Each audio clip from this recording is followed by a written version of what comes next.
todos os casos até agora, já diagnosticados nas cidades, eles não são autóctones, eles não são da cidade. É alguém que foi pescar, é alguém que foi fazer trilha, é alguém que viajou para uma região de risco. Então, não teve nenhum caso descrito no Brasil, desde que está seguindo agora, não houve nenhum caso que é autóctone da cidade. Ou seja, no momento, nós não temos febre amarela. Nós temos a febre amarela silvestre, que sempre teremos. Não tem jeito de você erradicar a febre amarela silvestre. Ela faz parte da floresta. Entendeu bem? Só que nós não podemos adentrar lá no hábitat deles, porque nós vamos pagar as consequências.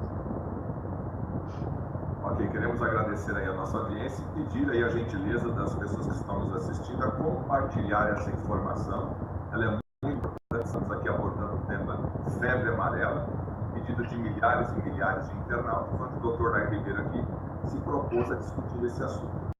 Eu vou reforçar essa pergunta, doutor, porque ela veio repetida várias vezes. Então, é possível pegar a doença de um macaco infectado com o vírus da febre amarela? Você vai responder, mas vamos reforçar isso. Não, não é possível. A doença, a febre amarela, é uma doença vetorial. O que significa isso? Eu tenho aqui um organismo doente, eu tenho aqui um organismo são, e eu tenho uma coisa chamada vetor, que vai transferir essa doença para quem está são. Esse vetor que transfere é, no caso, o mosquito. Então, o mosquito vai picar uma pessoa doente naquele período de viremia, que são mais ou menos 5 dias, depois daquilo já não pega mais. Se você está com 8 dias de febre amarela, o mosquito te pica, ele não vai levar nada, ele só vai levar sangue, porque o vírus já foi para os tecidos. E ele agora pode ir e pegar uma pessoa sã e injetar nela. Então, sem vetor, não existe a transferência de um ser vivo para o outro. Isso é muito importante. Um macaco não consegue te passar a doença, uma pessoa doente não consegue passar para outra, entendeu? E nós temos no Brasil a febre amarela silvestre. Não precisa ficar apavorado. Se você não está em área de risco, você não corre nenhum risco de pegar a febre amarela. O mosquito, ele tem uma autonomia de voo de 2 horas, ele viaja numa velocidade de 1,5 km por hora, uma coisinha, e ele não vai sair lá da mata e ir lá para o bairro onde você mora. Ele nem chega lá. Então, isso você tem que ter na cabeça. Nós vamos discutir depois, deve vir as perguntas aí, se deve vacinar, se não deve vacinar, como é que é a história, mas isso você tem que saber. Se você vive em uma área de risco ou se você não vive numa área de risco. Isso é que você tem que perguntar. Eu não vou falar para você se você vai tomar vacina ou deixar de tomar.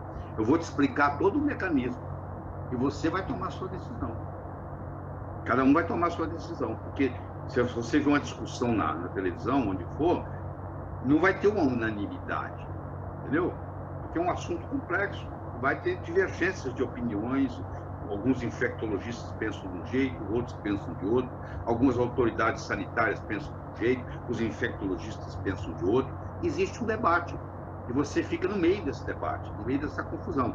Eu espero que a gente possa esclarecer muitas dessas confusões aqui hoje à noite. Doutor Nair, a próxima pergunta é: em que regiões do mundo a febre amarela está presente? A febre amarela, hoje, no mundo de hoje, ela é endêmica. Na América Central, um pedacinho da América Central, em muitos países da América do Sul e muitos países da África. Os outros lugares, elas foram erradicadas. E eu vou começar uma discussão aqui com você. Sem vacina. Ok? Em 1793, 144 anos antes do desenvolvimento da vacina da febre amarela, que foi em 1937, a cidade de Filadélfia teve um surto enorme de febre amarela. Foi erradicado, sem vacina. Em 1865, 72 anos antes do desenvolvimento da vacina, houve um surto enorme de febre amarela na cidade de Recife. Foi o primeiro surto urbano grande no Brasil, 1865, 72 anos antes do desenvolvimento da vacina. Em 1929, no Rio de Janeiro, houve um surto urbano de febre amarela, 8 anos antes do desenvolvimento da vacina. Agora você começa a pensar comigo. Se a Filadélfia em 1793, se Recife em 1865, se Rio de Janeiro em 1929 erradicaram a febre amarela urbana sem o uso da vacina, o que eles fizeram? Eles trabalharam com vetor. Eu não tenho uma pessoa doente, eu não tenho uma pessoa saudável. Para ir do doente para o saudável, não é contagiosa, precisa de um vetor. Esse vetor, na cidade, se chama Aedes aegypti, ou Aedes aegypti, como muitos pronunciam. Esse é o vetor. Se eu não tiver esse vetor, eu não tenho doença, ela não se propaga. E não é só isso, não. Como é esse vetor? Ele é o mesmo vetor da dengue, da zika, da chikungunya e da febre amarela. Se eu focar a minha abordagem no mosquito, vai sair muito mais barato, muito menos complicado, do que eu ficar tentando vacinar todo mundo. Porque eu vou vacinar gente que está na área de risco e vou acabar vacinando gente que não está na área de risco. E nós vamos discutir aqui, se a vacina fosse uma coisa totalmente inócua, uma coisa que não desse complicação nenhuma, mesmo assim, não valia a pena. Mas eu quero que você entenda que a vacina, ela é vírus vivo atenuado. Para formar o anticorpo contra esse vírus, eu preciso dar esse vírus atenuado. E eu lembro que eu disse que tem dois problemas que você tem que levar em consideração: a carga virótica e a resiliência do sistema imune.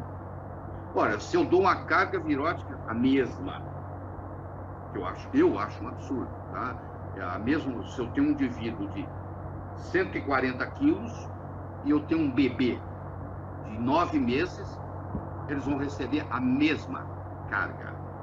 Não tem uma vacina para criança, uma vacina para adulto. É a mesma vacina.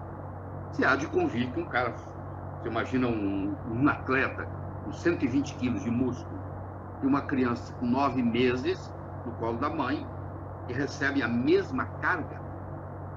Eu acho que você não precisa ser nenhum engenheiro brilhante da NASA para começar a perceber que é uma discrepância dar a mesma carga virótica com uma criança de 9 meses, um bebê de 9 meses, e com um indivíduo com 18 anos de idade, cheio de saúde e força. Para pensar. E isso eu quero fazer você pensar. Uma coisa eu posso te dizer: em nenhum lugar no mundo, até hoje, criou-se uma estratégia para vacinar todo mundo, para erradicar a febre amarela. A febre amarela foi erradicada no mundo inteiro sem a vacina. Agora, nós temos que discutir, isso transcende a medicina, isso chama pensar de uma forma sistêmica, e eu sei que muitos de vocês que estão me assistindo aqui têm esse mesmo pensamento que eu tenho, que é fácil colocar todo mundo, vamos vacinar, vamos vacinar, vamos vacinar. A empolgação da vacina, a pessoa não para pensar. Espera aí. Primeiro que eu não vou conseguir vacinar todo mundo. Tem muita gente me assistindo aqui que vai dizer, eu não quero a vacina. Quer dizer, se eu tenho uma estratégia para eu erradicar ou não deixar vir para a cidade urbana, eu vou vacinar todo mundo, primeiro que pelo menos uns 30% vão dizer, não, eu não quero. Tem gente aí que pensa que a vacina é até coisa do diabo. Não quero. Você entendeu? Então, essa estratégia, o final dela não vai ser feliz. A história vai contar isso, nós vamos assistir. Mas a história é outra coisa. O que interessa é você. Você que tem que se educar com você mesmo, como é que acontece. O que eu vou te dar aqui são os componentes do pensamento para você chegar à sua conclusão. O que você vai fazer com você e o que você vai fazer com a sua família. Essa decisão é sua, ninguém tira ela de você. Certo? Porque não é uma vacina obrigatória. Então você vai ter que decidir como é que faz. Próxima pergunta. Como é a classificação do vírus da febre amarela? Uma pergunta técnica. Bom, essa é uma pergunta técnica. O vírus da febre... Bom, primeiro tem que falar da taxonomia, que é a classificação dos seres. A taxonomia começa assim: tem o reino, animal, vegetal, mineral, tem o filo, tem a classe, tem a ordem, tem a subordem, tem a família, tem o gênero e tem a espécie.